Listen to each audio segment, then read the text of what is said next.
Yo, what is up, my people? Hope you guys enjoy this video right here. I'm just gonna show you all the raid builds I use. I've been able to do the raid 3 times now with my boys, and we've been testing a whole bunch of different stuff on like alternate runs. And I'm gonna show you every build just in case you might not know what you want to run, you might not know what you need. And with all these builds, I compensate for the group. So let's say if we're lacking DPS, I'll go ahead and I'll put on a DPS build. If we don't have a healer, you know, you could run the healer. If you don't have a tank, you can run the tank. Even if you need a status, I got you covered in this video. Okay, so make sure you share it with your friends. Hopefully it helps them too if they're you know, if their builds aren't up to the caliber that you're looking for, right? So I hope you guys enjoy this video. Let's get it.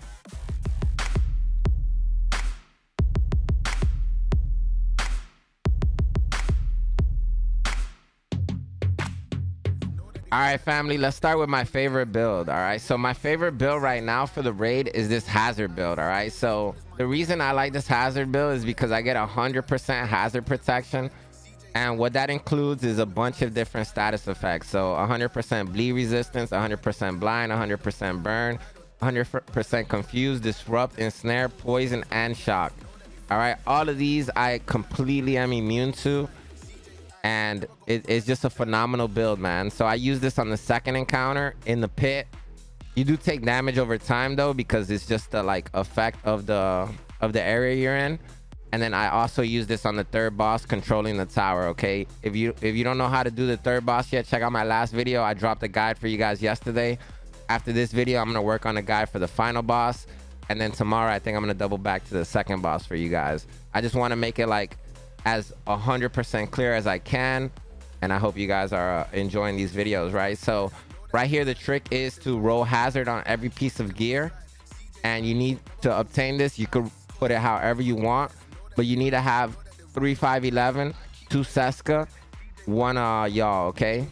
And you could run this however you want. All right, I run unbreakable. This way it gives me kind of a second life, like baby nomad right here, you know.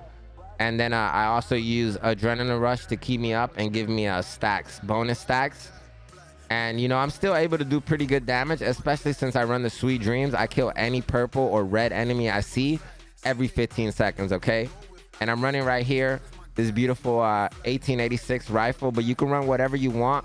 I'm just using it because it has insane damage, and also when you land those headshots, if you land 5 headshots in a row before it refreshes, you will have 50% damage. So it is insane, dude. And this is one of my favorite builds. You could use whatever you want. Usually I use Reviver Hive and Striker Shield. Okay, so however you want. I'm using 2 reds. You could run 3 reds. You could run all 6 green, blues, you know, whatever you want, really. I'm saying greens, I don't even know why.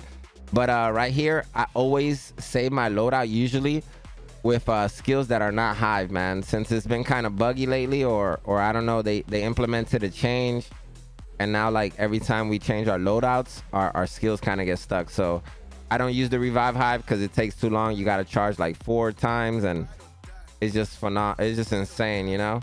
All right, so let's go from here. This is a little DPS that I run. I have a lot of fun with this. Really simple. When you're in a team, you want to be around 50% crit chance, because your coyote teammates are going to give you a buff, okay, of 10% crit chance and crit damage. And then you're also going to have a buff of 25% crit hit damage up close, which you're going to give to your teams and your whole allies, for real. So it's really, really beast. You can run whatever you want. I just use this to do pretty nice damage. I do like over 1 million per bullet on the chameleon with this. Of course, you got to get your chameleon buffed up. So I'm running gunner for armor on kill. If you want, you can run a different spec for to buff your team in the raid. It just depends how coordinated you guys are. But this is just for me to survive and do damage. So that's the only reason I have this build. All right, next build right here. We're running with, this is going to be an insane one-shot build, okay? I use this on the final boss, and I absolutely delete all the enemies, all right? The snipers on the train. I also delete the rocket launchers on the backside, and I'll be dropping that guide for you after this video so you guys can check that out, okay? This is the build I use to slap. I would highly suggest 2 Araldi. That way you get that marksman damage and that headshot damage, and then weapon damage off of Harrison Cole for your headhunter, because you want to have that headhunter as much weapon damage as you can on the build to get that 1250 buff on a high damage. Okay, I use Nemesis also, and this thing is ridiculous. Okay, I hit a shot for like 72 million yesterday. I was absolutely mind blown. I used decoy on this part on the final boss, and then I revive Hive. So that's what I suggest for that. As long as you're DPS, right, you're gonna need different roles. So the roles I feel like you need for the raid, pay attention right here. All right, this is the way.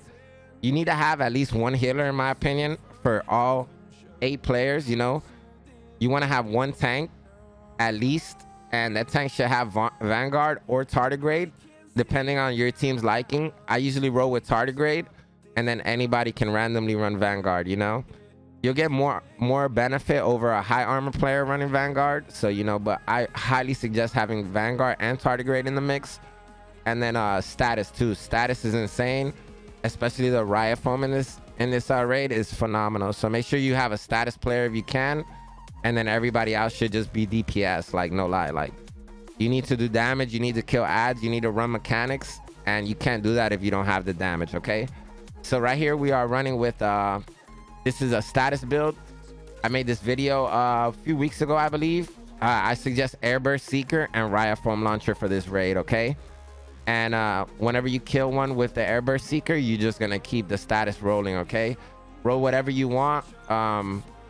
You could run Future Perfect.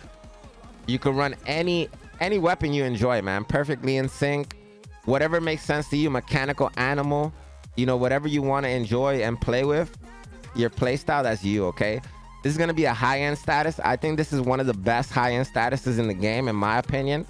You know, you could run whatever chest you want. I like this chest because when they get close up to me, I could use my weapon. Other than that, I'm usually just trying to slap with the Riot Foam and the Air Burst. All right, and this Vial Mask is absolutely nasty, and you know, I highly suggest you have this on the build. All right, we're running 3 China Light for explosive damage to increase our buff from toxic delivery, and then we also have status effect and skill damage on the 2 Wyvern. So 3 China Light, 2 Wyvern, and then you'll have nasty. You want to roll skill haste and status effect so you could get the fast recharge. All right, I think the Riot Foam's duration is longer, if I'm not mistaken. So Riot Foam duration is 17 seconds and the cooldown is 13. So enjoy. It's gonna be beautiful, especially with Creeping Death. It literally lasts as long as Creeping Death, and then you shoot the next target and you already have the next foam. So it's like you're gonna have unlimited foam, basically, in my opinion, with this build. All right, so next build. That's my perfect hazard build. I love this build so much, guys. I'm telling you, this is my favorite build for the 2nd and 3rd encounter. All right, so here we go. This is one of the tank builds that I suggest you use. All right, the reason I suggest you use this, so I have the backpack for the new piece, but the thing is that if I run the backpack, I'll be repairing my own self, but I won't really help my team. All right, so this is a team thing. I don't really suggest too many hybrid builds. You know, play with what you want though. Like, by all means, hybrid builds still might be like insane in it, but I personally think that I want to buff my team. You know, I want to play for my team. That's why I make these builds like this. Okay, so right here I'm using Protector on my backpack, and this is going to give my team 300k bonus armor every 3 seconds. All right, because I have 2 million armor. All right, so I'm also regenning my own armor, so I'm still insanely 83k armor per second. All right, so 100k health on kill, dude. I feel like this is a great way to run this build, and you want to use tardigrade. Okay, if you already have a tardigrade in the team, then I highly suggest rocking Vanguard, because Vanguard, like I said, is really going to help you in a lot of situations, and it's going to really keep your team alive. So with this, you're going to get a 45% or 50 if you have perfect Vanguard. 5% armor bonus is literally laughable, so you know, don't kill yourself trying to get perfect Vanguard. All right, so this is a beautiful chest right here, and I highly suggest it for your tank builds, right? Let me see. I think I might have made another tank build for you guys. All right, so that's basically the tank build. You don't need to run anything else, in my opinion. The Emperor's Needs give you 1% more armor regen per second, but you can run whatever you want. If you want to put the 4-piece right here, then by all means run the 4-piece Bulwark if that's what you want to enjoy doing. All right, so here we have a healer, man. This is an advanced healer because you have to get this from the raid, all right? But this is one of the best healers in my opinion. You're gonna get 120% on your heals, all right, on your repaired amount. But this is only from the raid. So when you get this piece, then you know, by all means, make sure you run it like this with the BTSU gloves. That way you're resetting your team's hive, all right? You want to reset your team's hive every 2 minutes in the raid, okay? This is simple because you're healing, so you're not like going too crazy with it. Reformation on the weapon, sweet dreams on like any build in my opinion, man, because for you to kill a purple in 1 second is so good. Even on the first encounter, you can kill the guy's guards that are purple with the sweet dreams, bros. That's how OP the sweet dreams is. Like, it's super powerful weapon, man. I love it, no lie. I'm literally gonna get a sweet dreams tattoo. Cap. Nah, that means I'm just playing. All right, but here we go. This is the healer build that I showed you before. You can run survivors or technician, whatever tickles your pickle, you know, however you enjoy running your healer build. There's no wrong way. And then right here we have a reformation, 30% skill repair on a headshot, and this makes this build absolutely juicy. So if you're just jumping into the raid, reinforcer hive, reinforcer chem launcher skill, and you're good to go, man. You're the healer and you're healing everybody easy. All right, lastly, we have a focus build. So I was trying to make this yesterday with Grupo, and the thing was that my crit was a little bit lower than I liked. You know, you want to have at least 50% crit with this build because you're going into the raid with your team and they're gonna buff you, all right? Make sure you guys have at least 2 coyotes on the 8-man team, all right? That means only 2 DPS need to run 2 coyotes, okay? Super easy, super simple. And I hope this video helped you tremendously. If you need me to touch on any other builds or anything else, sharpshooter, of course, for the rifles. And, you know, I'm going to just go through the builds real quick, but you could just stop the video at any section and, you know, just try to understand what I'm saying. You could also ask me the questions in the comment section. Oh my God, I always say comments in the comment section. I'm still getting used to this. All right, bro. So I really do hope this helped you though, but here we go. These are my favorite builds. I've been able to do the raid multiple times now with this. And man, I'm having so much fun. And the firewall spec, when you're the tank, you want to run firewall in my opinion, because when you get up on the boss or any other enemy, you're giving the whole 8-man group 10% more boss damage or whatever target you have. So definitely highly suggested, all right? But yeah, I try to keep it a little bit light. It's still like a 10-11 minute video from what I'm seeing over here. So I hope you guys enjoy, man. I'll catch you later over on Twitch. I'm going to start working on the final boss guy for you guys. Thank you for watching my videos. Make sure you subscribe to my YouTube. Make sure you follow my Twitch. And make sure you use them Twitch primes, baby. Let's get it. All right, I'll catch you guys later. Love y'all, man. Peace.